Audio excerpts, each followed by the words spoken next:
আল্লাহ তাআলা কিয়ামতের দিন সাইয়েদনা নূহ আলাইহিস সালামকে বলবেন, নূহ তুমি কি দাওয়াত পৌঁছিয়েছো তোমার উম্মতের কাছে? নূহ আলাইহিস সালাম বলবেন, হ্যাঁ আমি পৌঁছিয়েছি। এবার নূহের উম্মতকে আল্লাহ জিজ্ঞেস করবেন, হে নূহের উম্মতেরা, তোমাদের নবী নূহ কি দাওয়াত পৌঁছিয়েছে?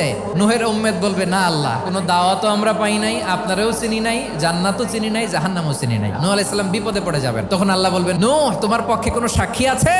নূহ আলাইহিস সালাম বলবেন, আছে। কে? উম্মতে মুহাম্মাদি। তখন আমরা বলবো, আল্লাহ, আল্লাহর নবী নূহ আলাইহিস সালাম তিনি আপনি যা যা বলেছেন ঠিক তা তার উম্মতের কাছে পৌঁছে দিয়েছে। এবার নূহের উম্মতের সাথে আমাদের ঝগড়া লাগবে। তারা বলবে, তোমরা আসছো আমাদের হাজার হাজার বছর পরে, তোমরা কি করে জানলা? তোমাদের সাক্ষী ধর্তব্য হবে না? আমরা তখন বলবো, আমাদের কোরআনে তোমাদের নবীর নামে আল্লাহ তাআলা একটা সূরা নাজিল করেছেন, সূরাতে নূহ। দিন রাত এক করে তোমাদের কাছে তিনি দাওয়াত পৌঁছেছেন, সব আমরা জানি। আমরা যখন বলবো এই কথা, নূহের উম্মত চুপসে যাবে। তখন আমরা সত্য বলেছি কিনা এটা আল্লাহ তাআলা জানতে চাইবে বিশ্বনবীর কাছে। তখন বিশ্বনবী আমাদের পক্ষে সাক্ষী দিবেন। আওয়াজ করে বলেন আল্লাহু আকবার।